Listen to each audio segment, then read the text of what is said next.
Veuillez vous asseoir.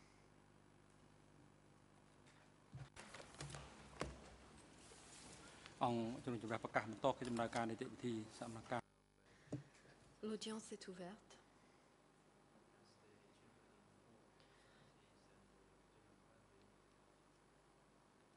Comme déjà indiqué aux partis et aux membres du public,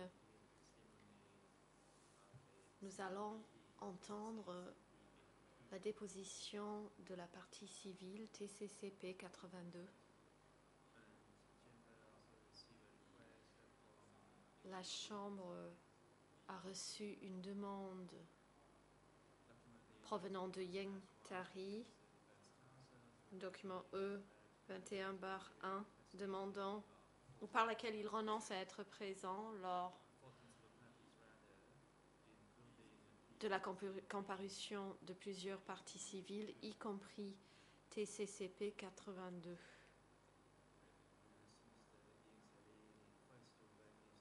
Monsieur Ieng Tary ayant renoncé à être directement présent lorsque la Chambre entendra certaines parties civiles pour des raisons de santé, la Chambre a décidé d'entendre la partie civile TCCP 82 en l'absence de Ieng Tary, conformément à la règle 81.5 du règlement intérieur des CETC. Huissier d'audience, veuillez conduire la partie civile TCCP 82 au prétoire.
Le président. Bonjour, monsieur la partie civile. Comment vous appelez-vous? La partie civile. Je m'appelle Meas Saran. Le président. Merci. Quelle est votre date de naissance?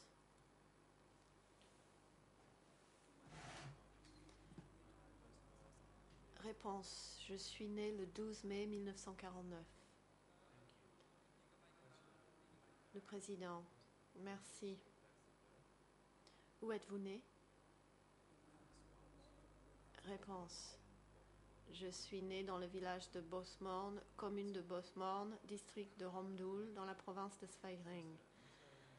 Question. Merci. Monsieur Meas Saran, où habitez-vous actuellement et quel est votre métier? Réponse. J'habite à Phnom Penh. Je travaille dans le domaine médical. Question. Comment s'appelle votre père?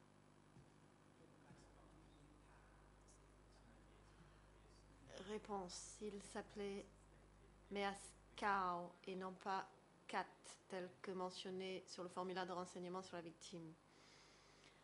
Question. Quel est le nom de votre mère? Réponse. Ching.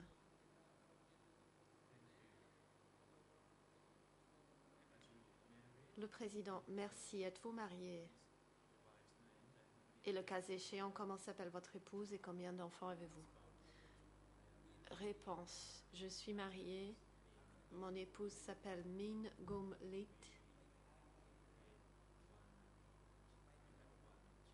Nous avons un enfant. Elle était enceinte de 8 mois lors de la chute de Phnom Penh. Le président, merci.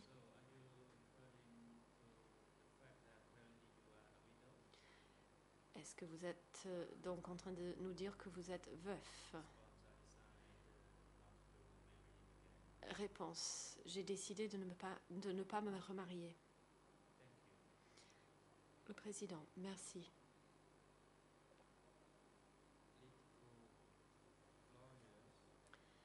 Les co-avocats principaux, conformément à la règle interne 91 bis,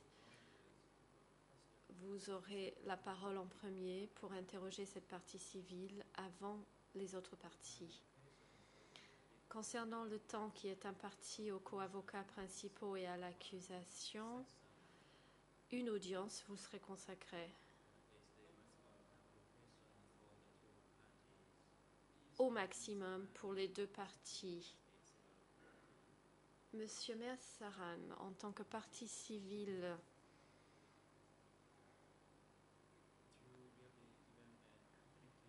vous aurez la possibilité d'exprimer votre souffrance et les préjudices que vous avez subis, y compris les préjudices matériels et immatériels qui étaient une conséquence directe des crimes commis et qui vous ont conduit à vous porter partie civile dans le cadre de ce dossier concernant les faits reprochés aux accusés. Il s'agit en l'espèce des faits et crimes commis pendant le régime du Cambodge démocratique. Les co-avocats principaux des parties civiles, vous avez la parole. Merci, Monsieur le Président. Au nom de la partie civile, c'est Maître Christine Martineau qui va poser les questions.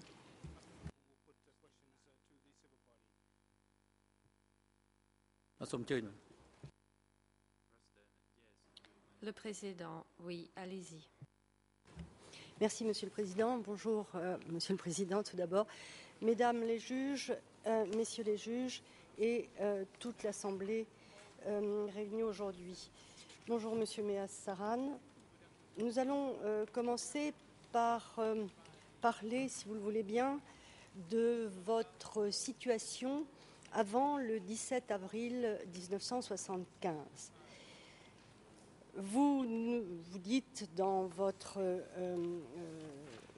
procès-verbal qui a les références, je les donne tout de suite, comme il est très court, les références ne vont pas beaucoup changer, D22/118 et les premières références en français 0036 2203, en khmer 0036 21 76, en anglais 0036 21 96. Vous indiquez que vous étiez de la 8e, je crois, si je ne me trompe, promotion d'infirmier. Nous en déduisons donc que vous avez fait des études d'infirmier et que jusqu'en 75, avant 75, vous étiez déjà infirmier. Pouvez-vous nous donner votre parcours professionnel donc avant cette date du 17 avril 1975 ?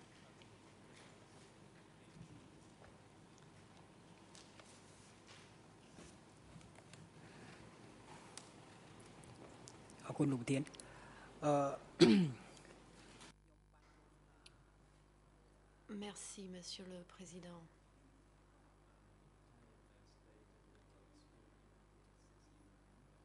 En 1969, je suis entrée à l'école médicale de l'État. J'en suis sortie en 1972.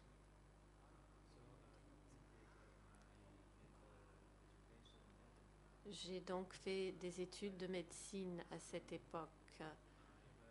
En sortant de l'école, j'ai travaillé à l'hôpital de Phnom Penh.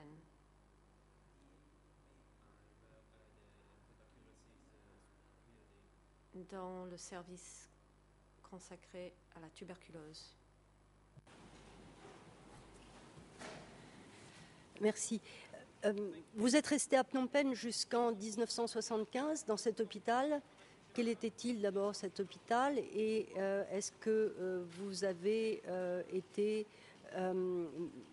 comment dire, muté en quelque sorte, ou le mot n'est pas exact, mais envoyé dans d'autres hôpitaux?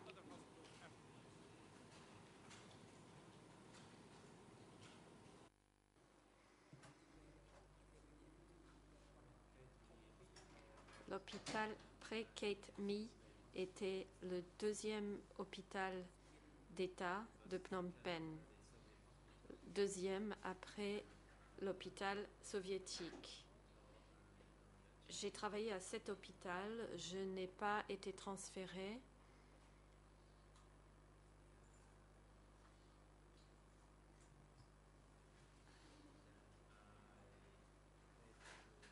Jusqu'au moment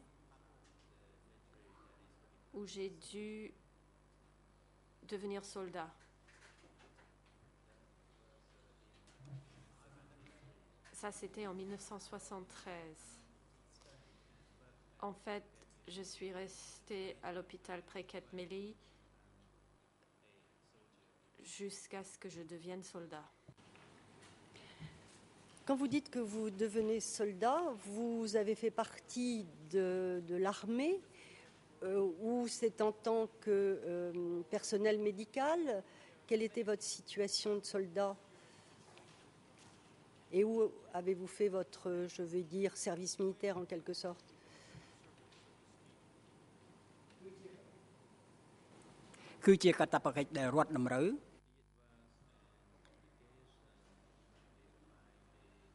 C'était une obligation que l'État nous imposait. Tous les employés médicaux devaient servir dans l'armée pendant 18 mois. Puisque j'étais un employé médical, lorsque je suis entrée dans l'armée, je suis devenue membre du personnel médical. D'accord. Et vous avez été envoyé où ça?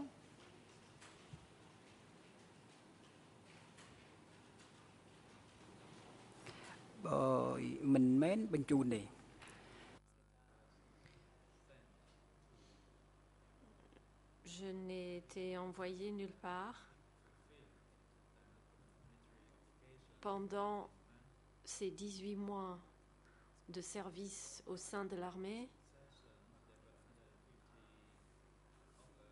nous étions 150. Nous étions envoyés au bureau médical. Et puis, on était recrutés et sélectionnés pour être affectés à différentes places qui étaient numérotées. J'ai été affectée à la place numéro 10. J'ai choisi Sisophone parce que, à l'époque, je pensais qu'à Sisophone, les conflits étaient moins féroces, les combats étaient moins féroces. Et donc, j'ai choisi Sisophone.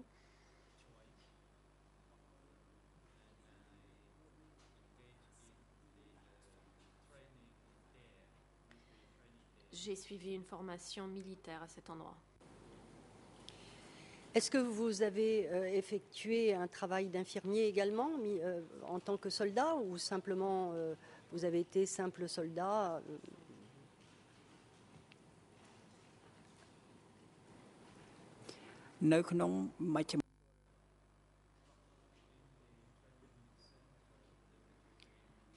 Au centre de formation militaire de la 4e infanterie,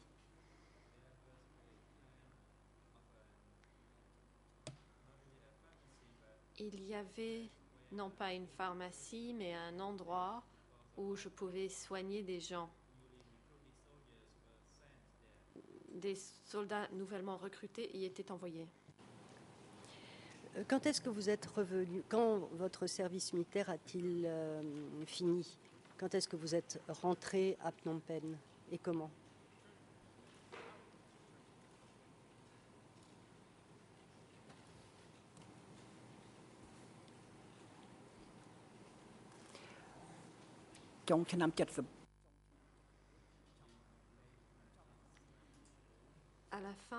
1974, j'ai terminé mes 18 mois de service militaire et je suis rentrée à Phnom Penh.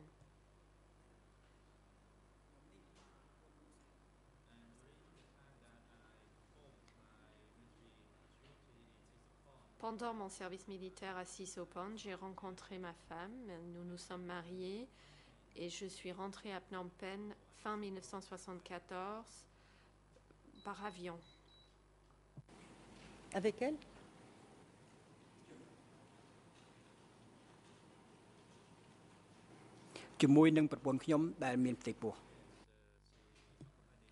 Oui, avec elle. Elle était enceinte à l'époque. Quand vous êtes rentré à Phnom Penh, qu'avez-vous fait? Où avez-vous travaillé?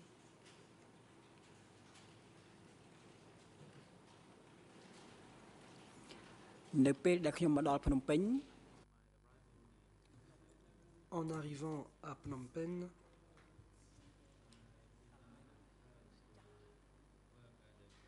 je ne suis pas tout de suite retourné travailler à l'hôpital Calmette.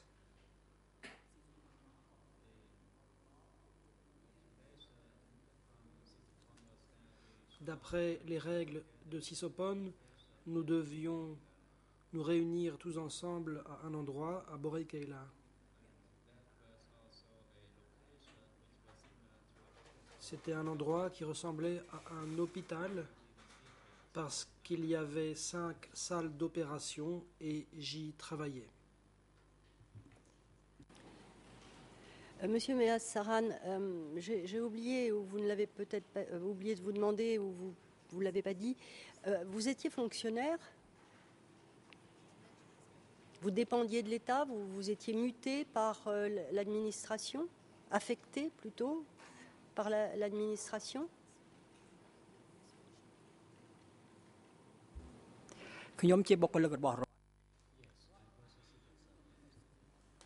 Oui, j'étais un employé du service public. Le gouvernement m'avait envoyé à Sphai Sisopon et à mon retour, le gouvernement m'a également inclus dans la liste de fonctionnaires affectés à Borei Keila. C'était un centre chirurgical qui comptait 5 salles d'opération. Est-ce que ce centre existait avant votre départ à Sisopon? Je parle de Borei Keila.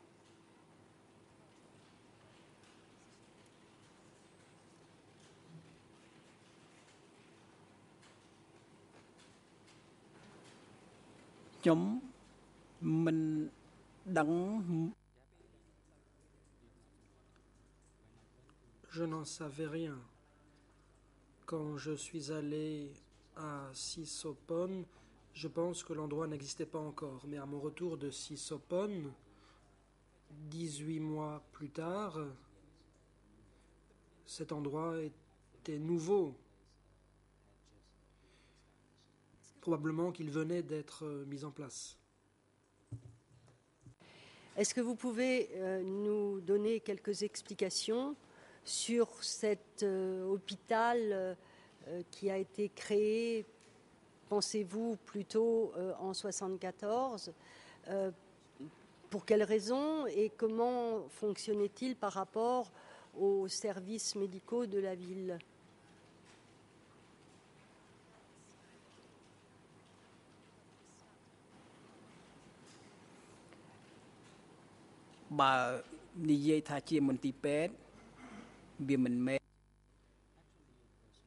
En réalité, ce n'était pas à proprement parler un hôpital. C'était un centre chirurgical qui relevait de l'armée.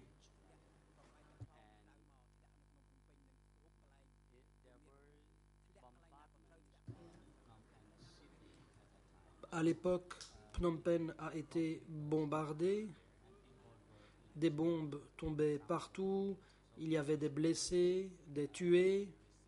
Et cet endroit servait justement à accueillir les gens touchés par les bombardements.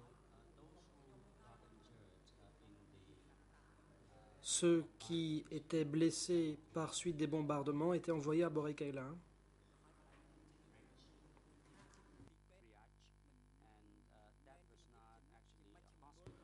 C'était une espèce de centre de triage. Ce n'était pas vraiment un hôpital, mais plutôt un centre chargé d'accueillir en urgence les blessés. C'était le seul endroit où les blessés étaient envoyés. Est-ce que cet hôpital, on va l'appeler hôpital, accueillait uniquement des militaires ou est-ce qu'il accueillait également des civils?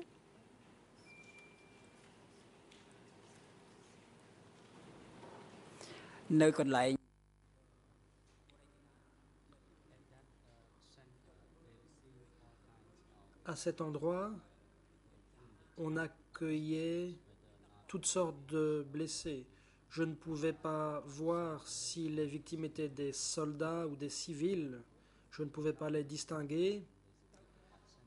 À l'époque, le gouvernement avait chargé ce centre d'accueillir les gens blessés par suite des bombardements.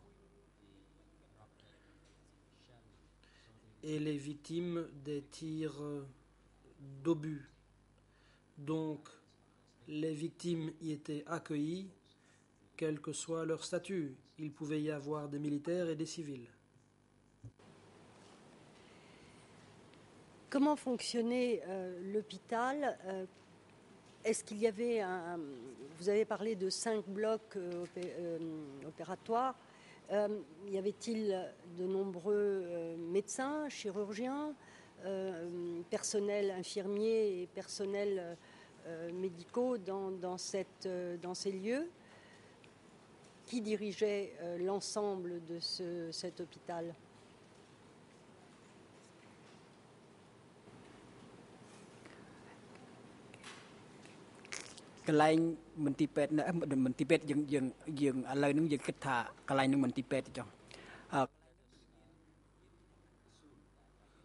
Bon, appelons ça un hôpital. Il était sous le contrôle du général Hong Song-sun, brigadier général, qui était chargé du bloc opératoire. C'est lui qui en était responsable. Il y avait beaucoup de personnel médical. Il y avait 5 salles d'opération, mais ça ne veut pas dire nécessairement qu'il n'y avait que 5 médecins. Il y avait beaucoup de personnel médical. À l'époque, le gouvernement avait annoncé publiquement aux écoles de médecine qu'elles étaient priées d'envoyer des étudiants travailler dans ce centre. Donc, il y avait beaucoup de médecins à l'époque qui travaillaient dans ce centre. Et il y avait un important afflux de blessés qui étaient victimes des bombardements et des combats dans la ville. Les jours précédant le 17 avril, quelle était pour vous la situation? Est-ce que vous aviez connaissance du fait que les Khmers rouges étaient, sinon entrés dans Phnom Penh, en tous les cas aux portes? Est-ce que vous prépariez à cette éventualité, en tous les cas dans votre hôpital? Est-ce que on vous avait donné des ordres en quelque sorte ou des conseils pour essayer de pallier les problèmes qui allaient survenir? Est-ce qu'il y avait quelque chose qui était préparé?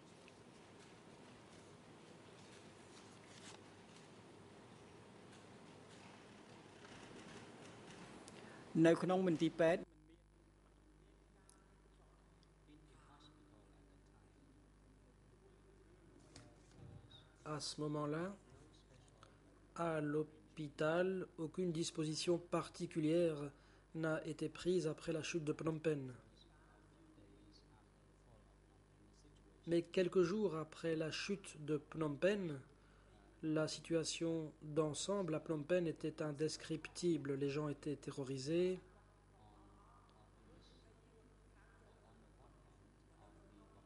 Ils avaient peur des bombardements et en même temps, ils étaient terrifiés à cause de l'afflux de gens venus de la campagne.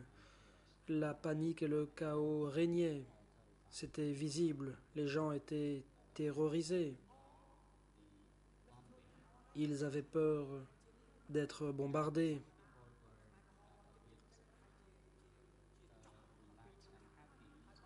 Certains étaient plus décontractés parce qu'ils pensaient que les Khmers rouges allaient finir par conquérir la ville et que du coup la guerre dans le pays prendrait fin. Donc certains étaient contents. Ils pensaient que la situation s'améliorerait une fois que les Khmers rouges auraient pris contrôle de la ville. Je ne sais pas si c'est moi qui ai mal entendu, mais je pense qu'il y a eu une petite erreur dans la traduction. Vous parlez bien de ce qui s'est passé avant le 17 avril 75. Cette situation que vous décrivez, c'est avant le 17 avril. Parce que dans la traduction, j'ai compris après.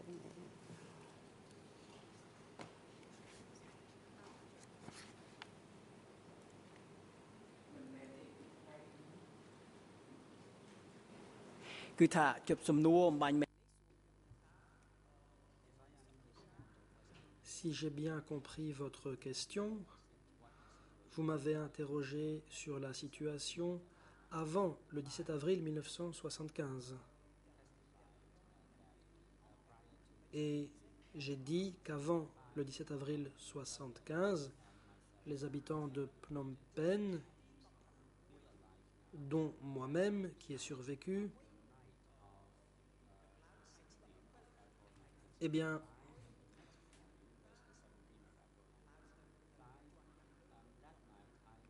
durant la nuit du 16 au 17 avril, j'étais en train de travailler.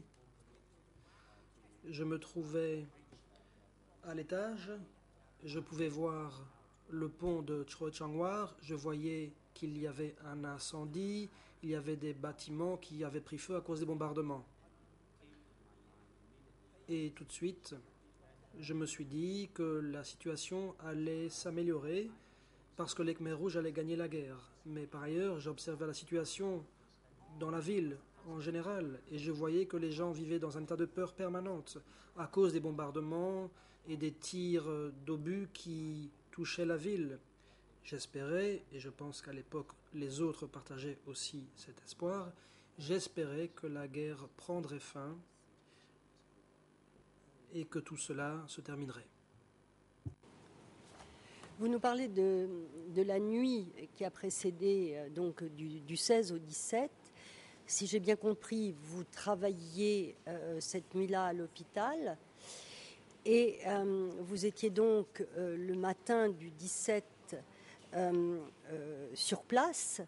Est-ce que vous pouvez nous donner les premiers... Enfin, comment avez-vous appris que les Khmers rouges étaient entrés dans Phnom Penh? Comment ça s'est passé dans un premier temps?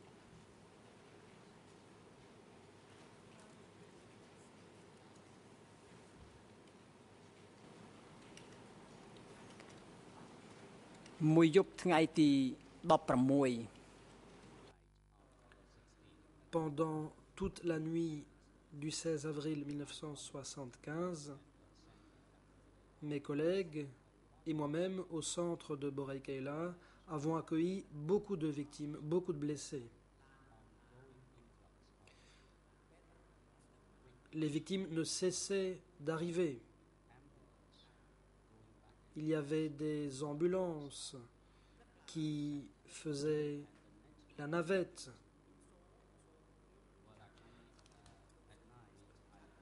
Pendant la nuit, j'ai entendu des tirs, des bombardements, des tirs de mortier un peu partout, mais surtout vers le nord du bâtiment. Cela venait aussi du sud et je me suis demandé ce qui se passait. Donc je suis monté à l'étage. J'ai observé la zone entourant le pont de Choi Chang-Voir car j'avais entendu des bombardements là-bas qui s'intensifiaient. Je regarde dans cette direction, j'ai vu qu'il y avait des incendies un peu partout. Et je me suis dit que la situation s'était aggravée. J'ai terminé mon tour de service le 16 avril, mais la personne qui était censée prendre la relève n'est pas arrivée. Donc j'ai dû rester un peu plus longtemps. Et pendant ce temps-là, des patients continuaient d'arriver, des blessés continuaient d'affluer. J'ai donc dû attendre sur place pendant assez longtemps. Et j'observais les gens autour de moi. Tout le monde était terrifié. Certains devaient décider de quitter le centre. Le personnel médical a dû faire ses affaires et rentrer chez soi. Mais pour ma part, je devais rester parce que la personne censée prendre la relève n'était pas encore arrivée. Quand est-ce que vous avez entendu dire que les Khmers rouges étaient entrés dans Phnom Penh?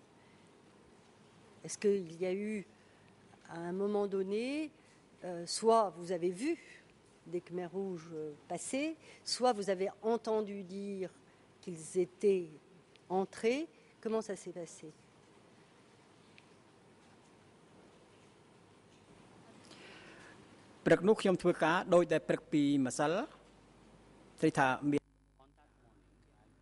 Ce matin-là, je travaillais à l'hôpital comme d'habitude. Je continuais à soigner les blessés qui étaient envoyés à l'hôpital.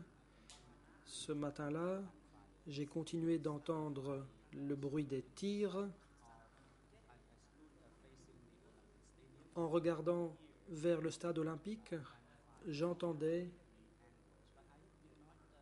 des bruits de tirs qui venaient de toutes les directions. Je ne pensais pas que c'était des tirs. Je ne pensais pas que c'était un échange de tirs. Je pensais que les tirs ne venaient que d'un camp.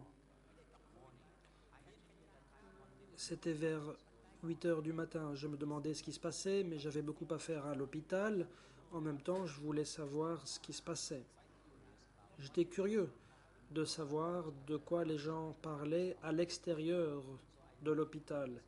C'est donc ainsi que j'ai quitté l'enceinte de l'hôpital. Je suis allé vers le sud et, une fois sur place, j'ai regardé à travers la clôture. J'ai vu des soldats khmers rouges qui marchaient dans la rue et qui venaient de l'ouest. Plus loin, d'autres soldats arrivaient aussi. Je les voyais venir de loin. Je voyais qu'il y avait des chars qui entraient en ville. Sur les chars étaient juchés beaucoup de soldats khmers rouges. Certains d'entre eux portaient des armes, pointaient leurs armes à feu vers le ciel. J'ai aussi vu des soldats qui transportaient des armes à feu, mais qui n'avaient pas de chemise. Ils étaient torse nu et ils marchaient en direction de la ville. Ils devaient passer devant Borei Keila pour avancer vers la partie qui se trouve à l'ouest de Borei Keila. C'est ce que j'ai vu à l'époque. Quand vous étiez dehors, donc dans la rue pratiquement, et que vous avez vu ces Khmers rouges passer, qu'avez-vous fait par la suite? Qu'est-ce que vous vous êtes dit également? Est-ce qu'il y avait d'autres personnels de l'hôpital? Êtes-vous rentré dans l'hôpital? Que s'est-il passé?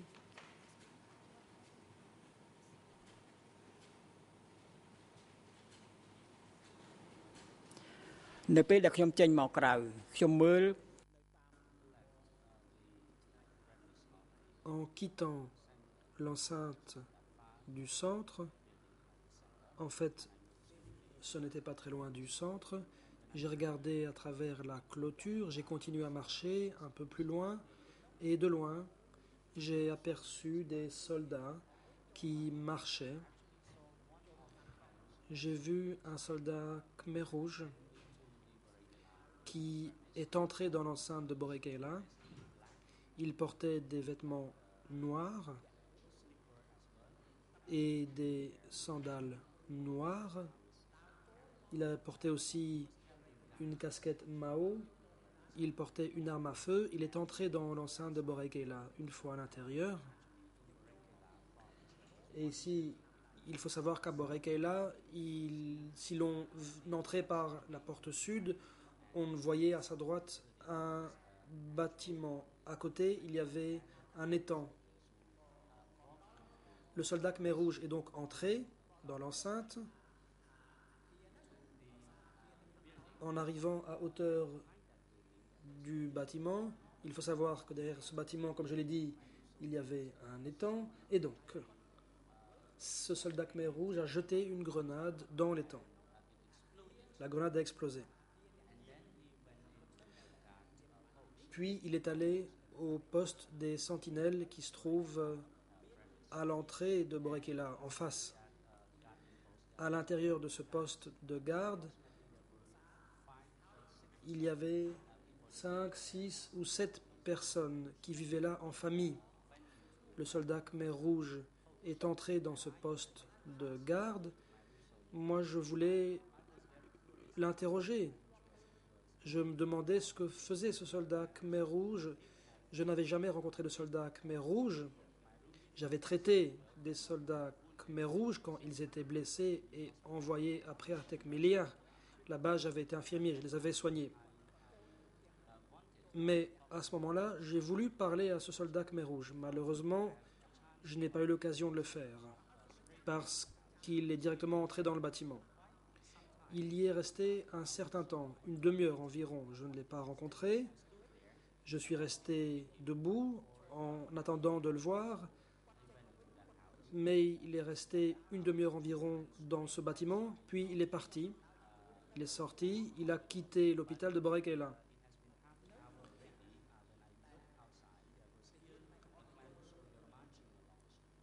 Même si seulement une demi-heure s'était écoulée, en regardant vers l'extérieur, je voyais qu'il y avait encore des soldats khmer rouges qui marchaient. Quand il est entré dans ce bâtiment, j'ai vu une jeune fille, une fillette de 8 ans environ.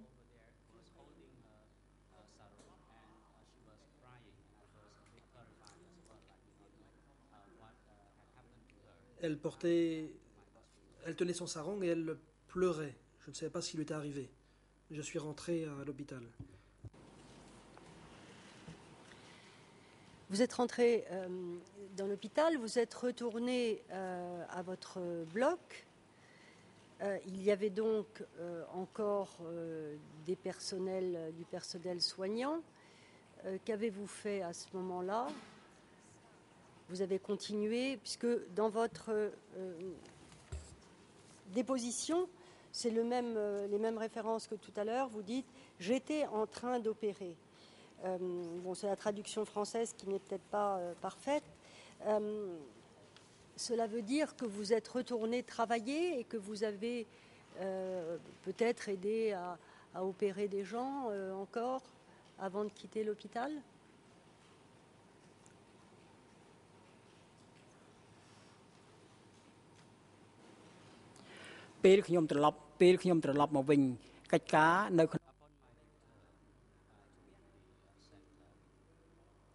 Une fois rentré dans le centre, bien sûr, les gens continuaient de travailler dans le bloc opératoire. Au rez-de-chaussée, il y avait environ 50 lits d'hôpital.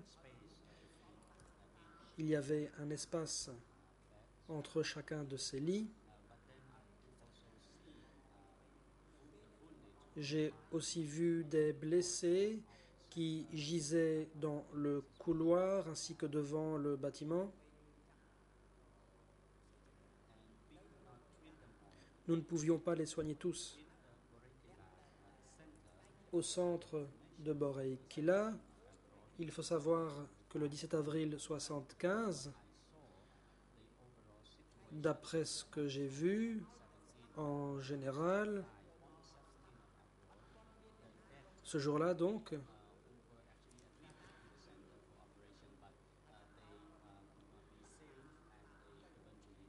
des gens sont arrivés pour se faire opérer, mais n'ont pas pu être sauvés, donc beaucoup de gens sont morts à l'hôpital.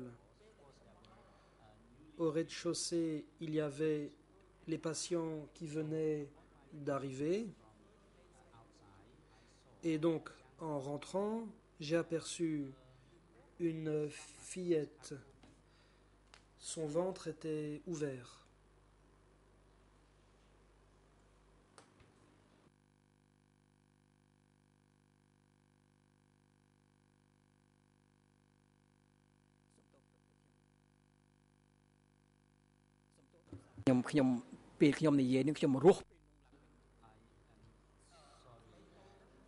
Excusez-moi, quand je me souviens de cela, c'est un souvenir très pénible. Cette fillette avait donc le ventre ouvert et ses tripes sortaient de son ventre. Je suis rentré dans le bâtiment. J'ai pris un petit bol propre. J'y ai placé une perfusion intraveineuse. J'ai essayé de rentrer ses intestins dans son ventre.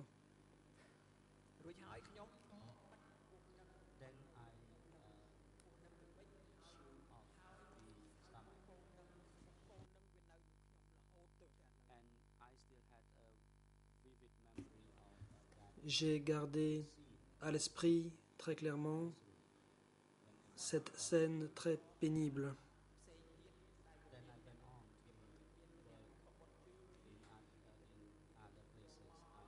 Après, je suis allé travailler ailleurs. J'ai vu une personne qui avait perdu sa jambe. Du sang continuait de jaillir de son corps. C'était vers 9 ou 10 heures.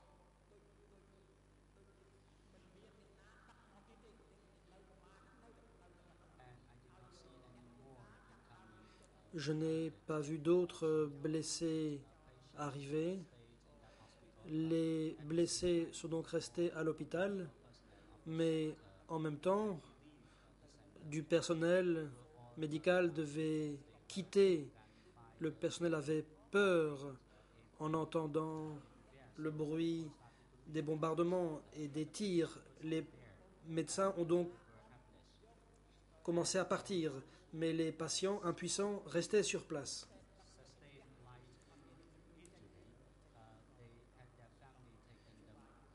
Les blessés légers ont été évacués de l'hôpital par leurs familles qui avaient leurs propres moyens de transport.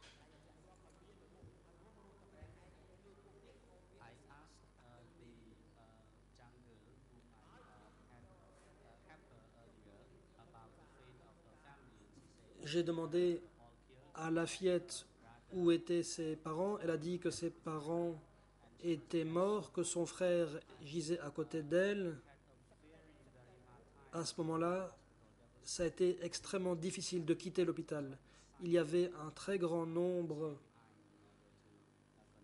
de blessés et donc je n'ai pas pu partir. J'ai dû rester sur place pour continuer mon travail au centre.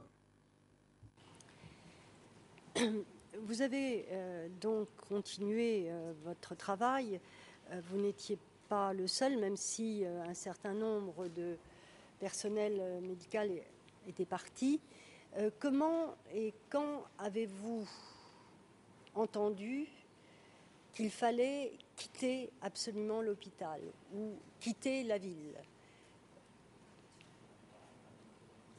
Qui vous a transmis ces ordres? Est-ce que des Khmers rouges sont entrés directement dans l'hôpital ou est-ce que ce sont d'autres membres du personnel qui vous ont informé?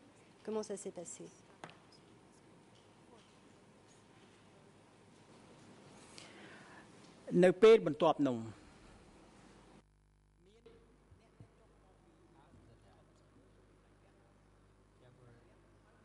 Après cela,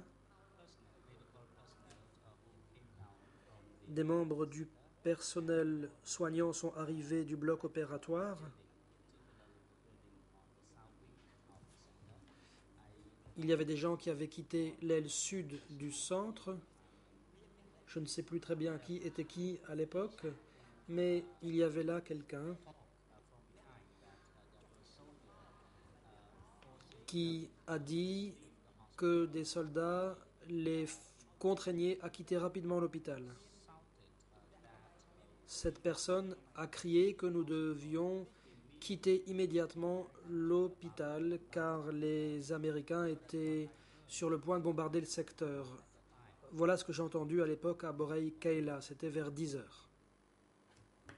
Et qu'avez-vous fait à ce moment-là?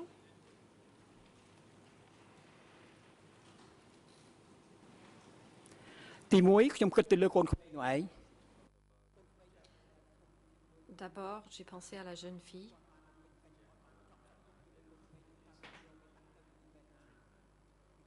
Je n'avais pas fini de la soigner. Il n'y avait pas de véritable hôpital pour la soigner. L'endroit où nous étions n'était pas un hôpital. Il aurait fallu l'envoyer à l'un des deux hôpitaux. J'avais encore cette fillette en tête et je me demandais ce que je pouvais faire pour l'aider. Lorsque j'ai entendu dire que nous devions partir, je me demandais que faire. D'un côté, je devais aller retrouver ma femme. J'aurais dû la retrouver et partir tôt le matin, mais en raison du nombre important de blessés, je n'ai pas pu partir. Je ne savais pas quoi faire dans cette situation. Il était environ 10 heures.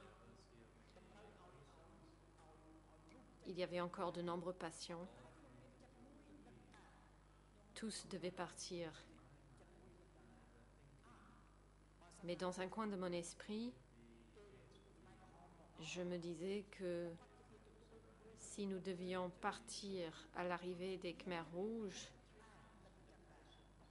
alors ils continueraient à assurer les soins des patients. C'est l'idée que j'avais en tête.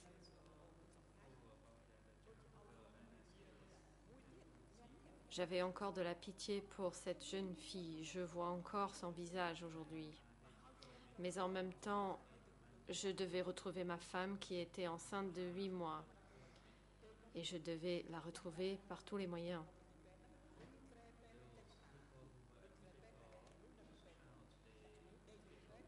Des gens à l'hôpital ont sorti les lits avec les patients qui gisaient encore sur les lits d'hôpital et ils sont sortis du bâtiment, pas tous, j'en ai vu certains en sortant. En ce qui concerne la jeune fille dont j'ai parlé,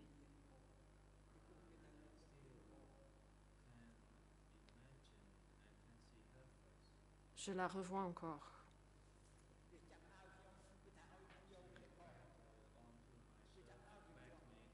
Elle a pleuré sur ma chemise, elle m'a supplié de l'emporter et de pouvoir m'accompagner. Je ne savais pas quoi faire. Aujourd'hui même, je vois encore son visage. Donc, je suis allée chercher ma femme.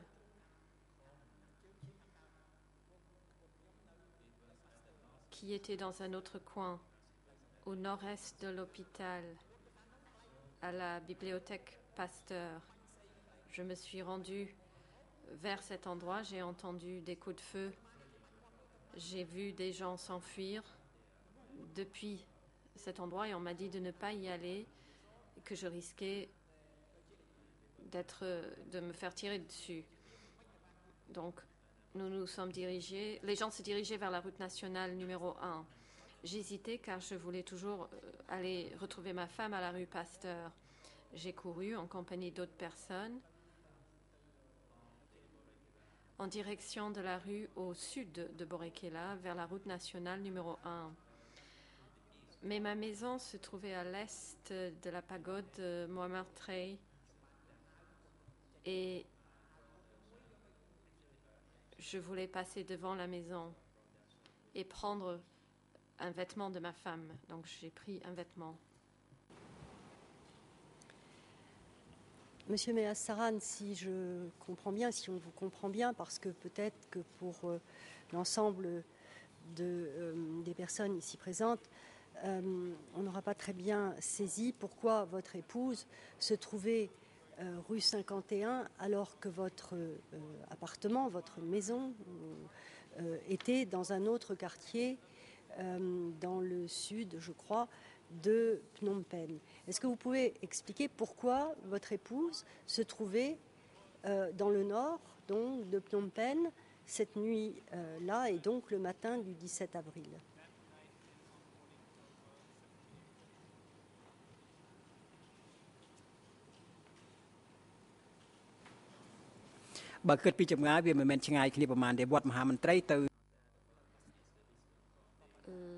La distance entre la pagode Montmartre et la rue Pasteur n'était pas très grande.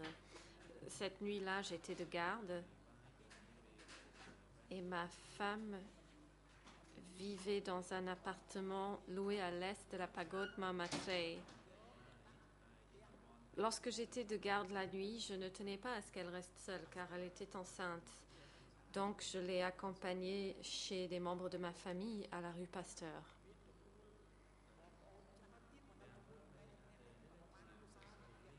D'autres membres de ma famille habitaient dans cette maison à la rue Pasteur. J'ai donc accompagné mon épouse à cet endroit en me disant que j'irais la chercher le matin pour la raccompagner à l'appartement que nous louions. C'est pour cela qu'elle était à cet endroit. D'accord. Donc, votre essai n'a pas été concluant puisque vous avez été empêché de poursuivre votre chemin jusqu'à la maison où se trouvait votre épouse. Et vous êtes revenu dans votre quartier, dans votre appartement. Quelle était la situation dans votre quartier à ce moment-là? Il était en fin de matinée, vers 1h, midi, 1h à peu près, d'après ce que vous nous dites. Est-ce que vos voisins étaient toujours là? Est-ce que il y avait des groupes de Khmer rouges dans le quartier? Pouvez-vous nous donner une rapide description de ce qui se passait?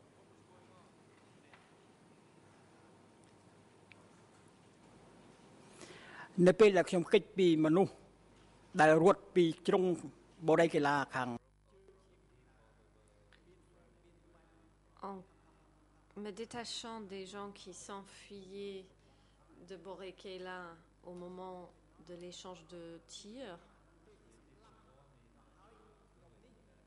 on m'a prévenu de ne pas partir dans ce sens-là. Donc, je suis allée chez moi, à l'est de la pagode Montmartre. C'était environ 10 heures. Et c'était calme, parce que les gens étaient déjà partis. Les personnes habitant proche de chez moi étaient déjà parties. Je suis donc rentrée dans ma maison.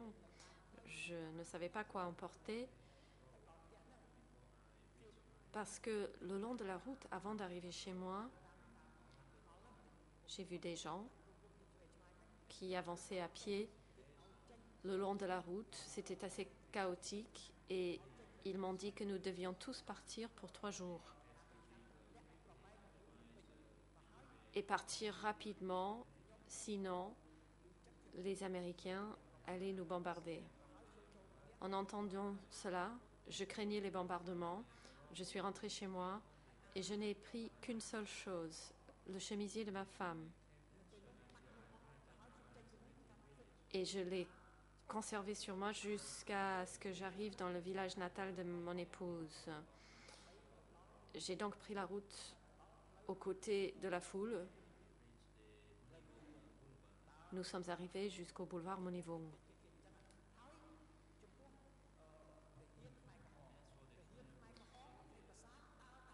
Quant aux soldats des Khmer rouges,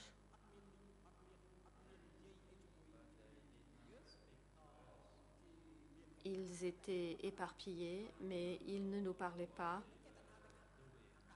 J'ignorais ce qu'ils faisaient. Nous les avons vus partir à pied vers l'est.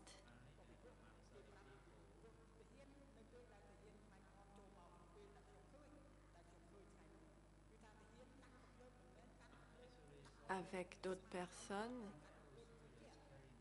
j'ai vu des Khmers rouges qui portaient des fusils et qui semblaient être prêts à tirer en l'air. J'entendais quelques coups de feu par-ci et par-là, mais cela ne ressemblait pas à des combats, mais plutôt à des tirs en l'air.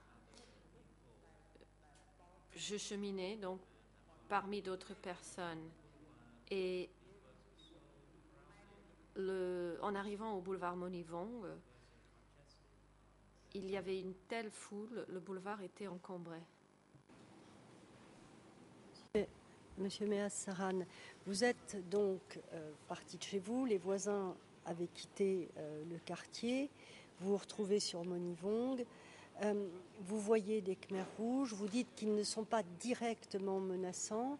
Quelle était l'attitude des personnes qui marchaient? Est-ce qu'elles parlaient? Est-ce que vous aviez le sentiment que tout le monde avait cru que vraiment il y aurait des bombardements? Vous-même, avez-vous cru qu'il y aurait vraiment des bombardements, ou est-ce que vous aviez subodoré déjà quelque chose d'autre?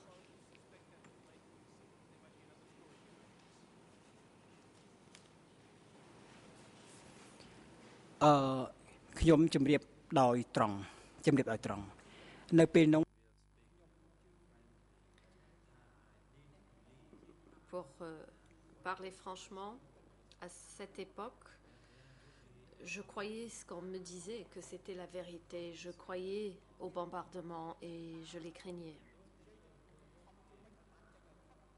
Les gens qui marchaient à mes côtés parlaient des bombardements. Nous essayons de partir le plus rapidement possible. Sans quoi, il risquait d'y avoir des victimes de ces bombardements. Nous n'étions pas encore arrivés lorsque nous avons entendu des coups de feu entre un groupe des Khmers rouges et un soldat qui refusait de se rendre. Il s'est battu avec des Khmers rouges. Nous avions très peur d'être touchés par des balles. Il y avait 7 ou 8 soldats des Khmers rouges contre, ou plutôt un soldat Khmer rouge a été blessé, l'autre soldat a été tué. Je tremblais en observant ces combats.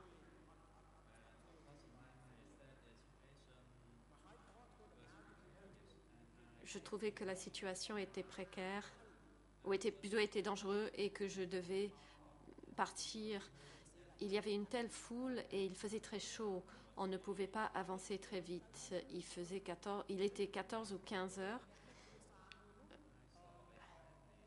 Parmi la foule, j'ai vu une famille avec une personne âgée qui a été abandonnée sur un lit le long de la route.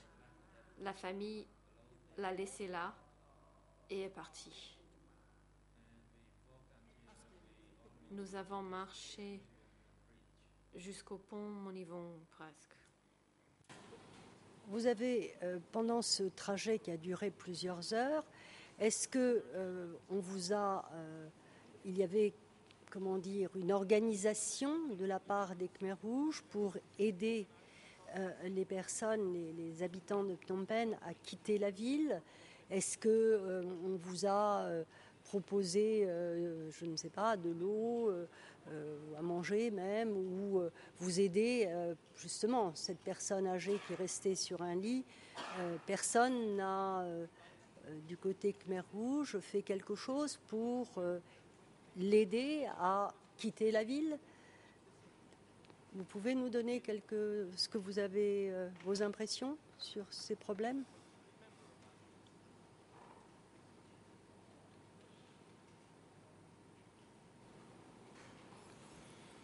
គេប្រាប់ថាឲ្យយើងចេញពីភ្នំពេញពី On nous a dit de quitter Phnom Penh en raison des bombardements américains imminents. C'est ce que les Khmers rouges nous ont dit. Mais en fait, il n'y a pas eu de bombardement, c'était un mensonge.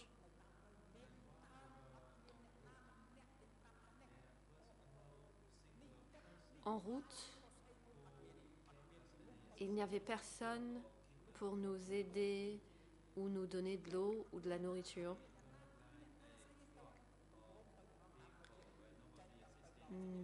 Nous étions en masse avec personne pour nous aider jusqu'à arriver au pont Monivong. Ce n'était pas un déplacement bien géré, il n'y avait aucun soutien. Vous indiquez dans votre plainte, aux mêmes références que tout à l'heure, oui, que vous êtes resté 15 jours près du pont Monivong, c'est-à-dire que vous avez traversé le pont Monivong et que vous êtes resté en contrebas de ce pont pendant environ une quinzaine de jours. Pouvez-vous nous expliquer pourquoi et comment vous avez pu rester là dans un premier temps? Puis après, je vous demanderai, on va faire ça par étapes si vous le voulez bien.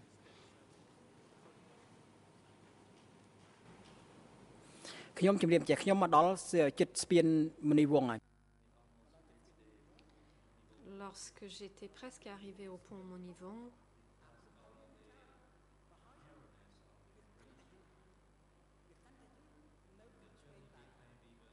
le pont était étroit et ceci a ralenti notre progrès. À gauche du pont, j'ai vu 2 cadavres, ce qui m'a fait d'autant plus peur. Pour traverser le pont, nous avons mis très longtemps et il faisait presque nuit.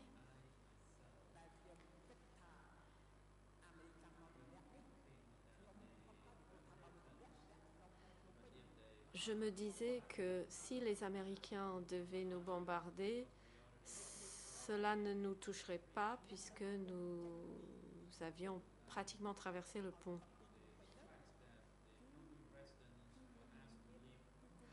Le fait qu'on ait demandé à la population de Phnom Penh de partir, bien ça, ce n'était pas bien organisé.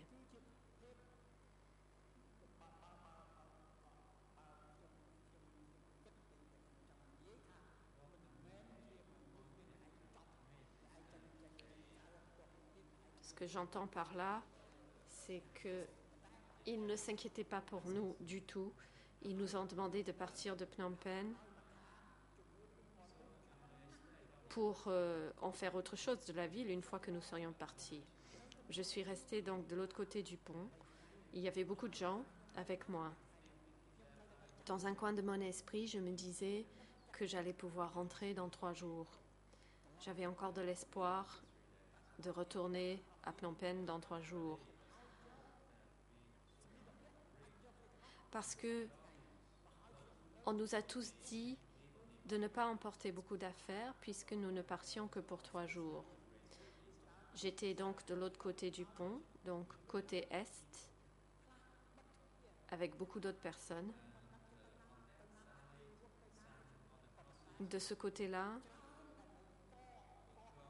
il y avait des maisons fermées. J'ignorais où se trouvaient leurs propriétaires. Il y avait une foule de gens. Les soldats des Khmers rouges allaient et venaient sur des camions ou en vélo, mais ils ne nous parlaient pas.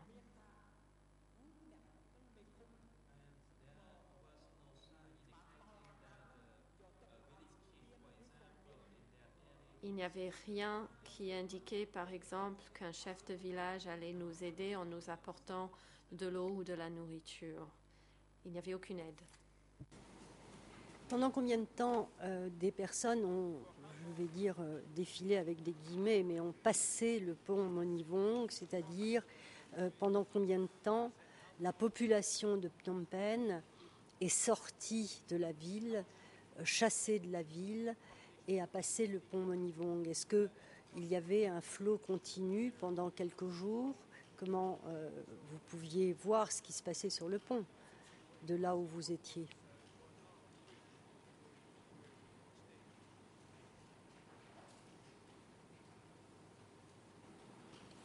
ពេលចេញហ្នឹងគឺថាថ្ងៃ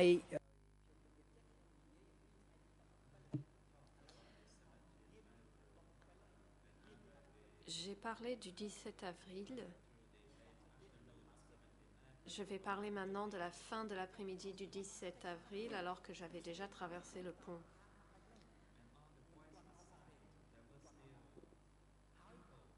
Du côté ouest, il y avait encore des gens qui essayaient de traverser le pont. Moi, je cherchais quelque chose à manger. Nous étions en fin d'après-midi, je n'avais pas déjeuné.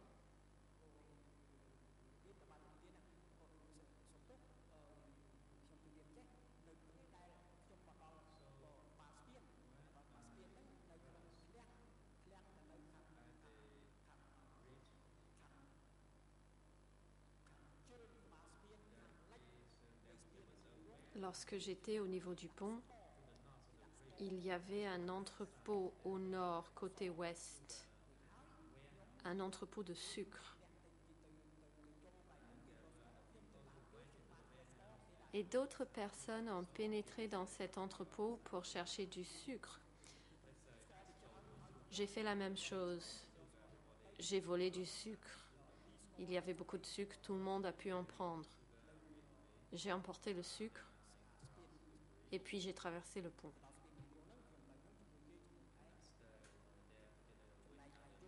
Et je suis restée là avec d'autres personnes.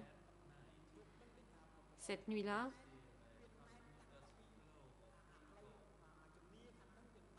les gens continuaient à défiler en permanence. Les gens se dirigeaient vers la route nationale 1. Pouvez-vous nous expliquer comment vous avez survécu pendant cette petite quinzaine de jours où vous êtes resté en dessous ou à côté du pont Monivong, avec d'autres personnes d'ailleurs? Comment faisiez-vous pour vous nourrir? Comment faisiez-vous pour trouver de l'eau? Comment faisiez-vous pour dormir?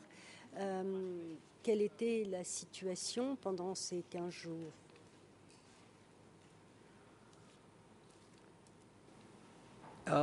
ថ្ងៃទីដំបូងថ្ងៃ17ហ្នឹងថ្ងៃទីLe premier jour, c'est-à-dire le 17 avril 1975, c'était étrange car il pleuvait ce jour-là. Je n'avais rien emporté avec moi, mais j'avais ce sucre que j'ai pris de l'entrepôt.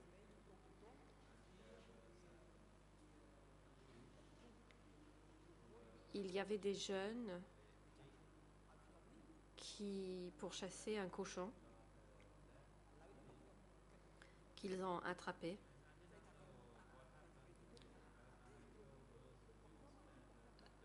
Je ne sais pas ce qui m'est arrivé, mais j'ai dit à ces jeunes que c'était mon cochon. Donc ils ont cru que ce cochon m'appartenait. Ils m'ont demandé de le tuer afin que nous puissions manger de la viande. Je leur ai donc autorisé à le faire. Et ces jeunes ont tué le cochon et m'en ont donné la moitié de la viande. Je n'ai pas pris les abats.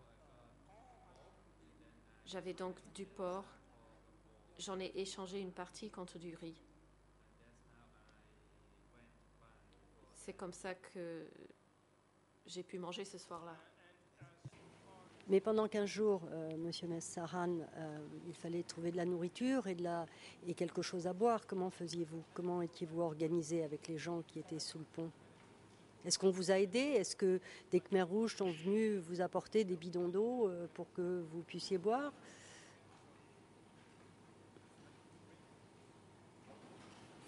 Mìnhមានខ្មែរក្រហមណាម្នាក់យកទឹកមិនមានខ្មែរក្រហមណាម្នាក់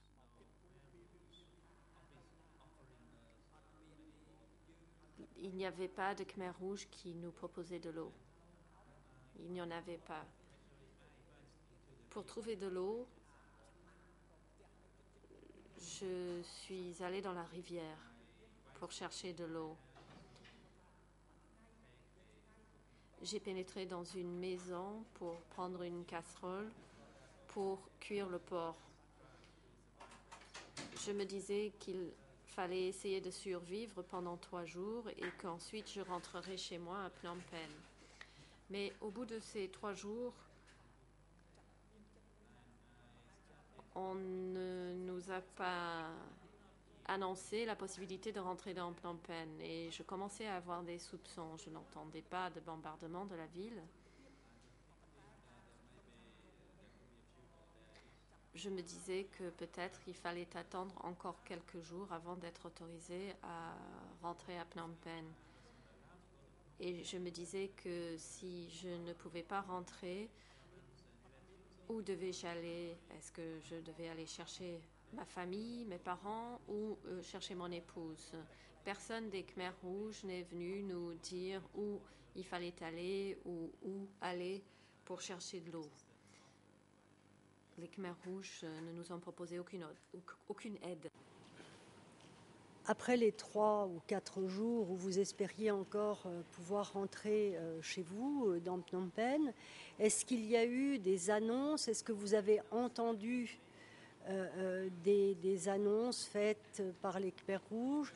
Est-ce que des personnes qui étaient dans le même coin que vous ont passé le pont dans l'autre sens? Est-ce que vous avez entendu des familles dire que certains membres de leur famille étaient revenus dans Phnom Penh?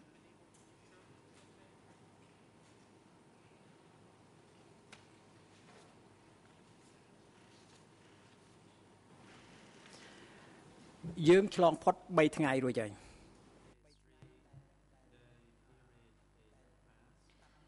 Après ces 3 jours,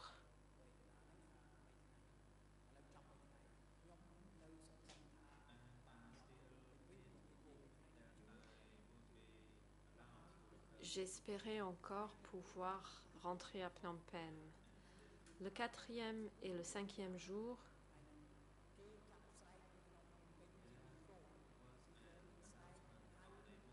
une annonce a été faite par microphone mobile appelant les fonctionnaires, les soldats, les officiers militaires haut placés à rentrer à Phnom Penh pour reprendre leur service afin de reconstruire le pays puisque la guerre était finie.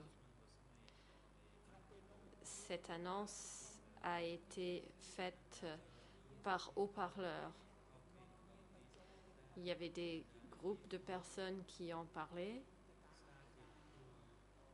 et des gens ont commencé à rentrer à Phnom Penh, à retraverser le pont Monivong.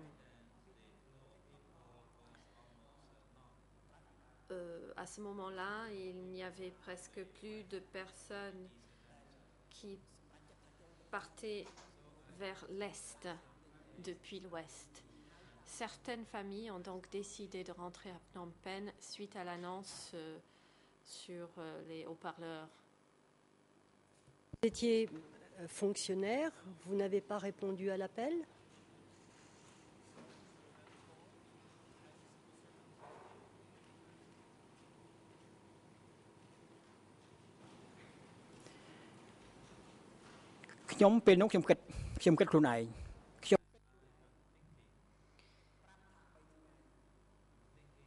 Je me disais à ce moment-là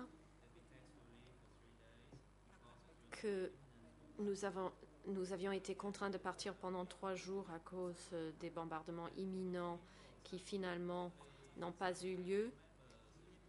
Seul certains membres des familles sont rentrés à Phnom Penh. Les familles tout entières ne sont pas rentrées. Donc j'avais des soupçons qu'il se passait quelque chose à Phnom Penh et pour cette raison, j'ai décidé de ne pas y aller en tant qu'infirmier. Parce que quelque chose n'allait pas avec cette situation. Je me disais qu'il y avait quelque chose qui n'allait pas. Quand ils nous ont dit de partir pendant 3 jours à cause des bombardements, bien, je n'ai pas vu de bombardement ni d'avion. Donc, lorsqu'ils sont venus le 5e jour annoncer que les gens pouvaient rentrer, je ne suis pas rentrée à Phnom Penh. J'avais des soupçons. J'ai vu des gens commencer à rentrer à Phnom Penh, mais seulement une partie des familles, pas la famille tout entière. Et vous savez ce que sont advenues ces personnes qui sont rentrées et qui ont répondu à cet appel?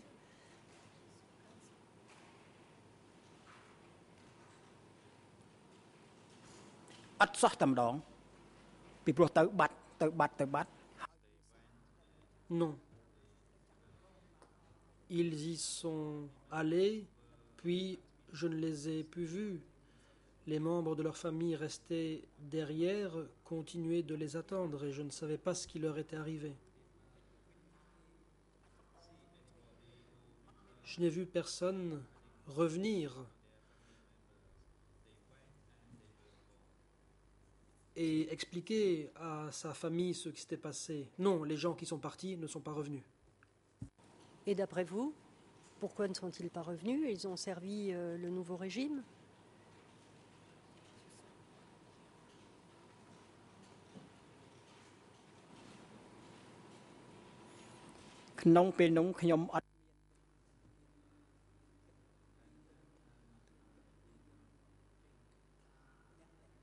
À ce moment-là,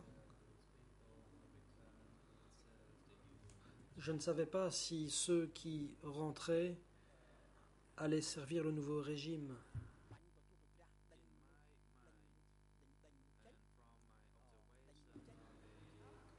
Dans mon esprit, et après avoir observé la situation chaotique dans laquelle les gens ont été forcés de quitter la ville, et comme il y a aussi le fait que finalement cette histoire de bombardement était un mensonge, je me suis dit que ceux qui étaient rentrés ne seraient pas en mesure de se mettre à leur service. C'était seulement une observation de ma part. Je n'ai pas vu ces gens revenir et donc je ne sais pas ce qui leur est arrivé. Monsieur le Président, je vois que l'heure a tourné. Je ne sais pas si nous continuons ou si vous estimez que l'audience d'aujourd'hui est terminée.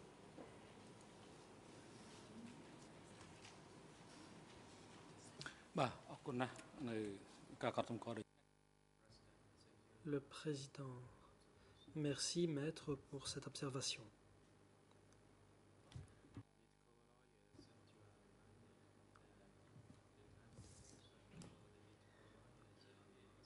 L'accusation et les co-avocats principaux ont reçu une audience entière. Nous avons déjà dépassé ce délai d'1 heure.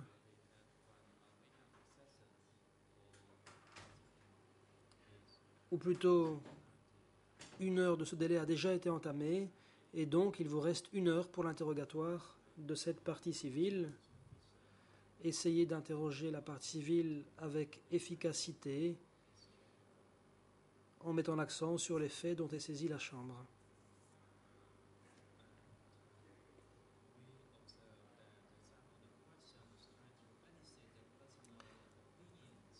Certaines questions semblaient avoir pour but d'obtenir de la partie civile qu'elle donne un avis personnel. Réfléchissez donc bien avant de poser vos questions, quand bien même il n'y a pas eu d'objection de la part de la défense.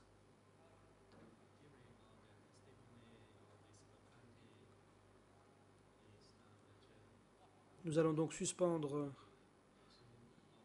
l'audition de la partie civile. Les débats reprendront jeudi prochain, le 22 novembre 2012 à 9 h. La déposition de M. Saran va se poursuivre.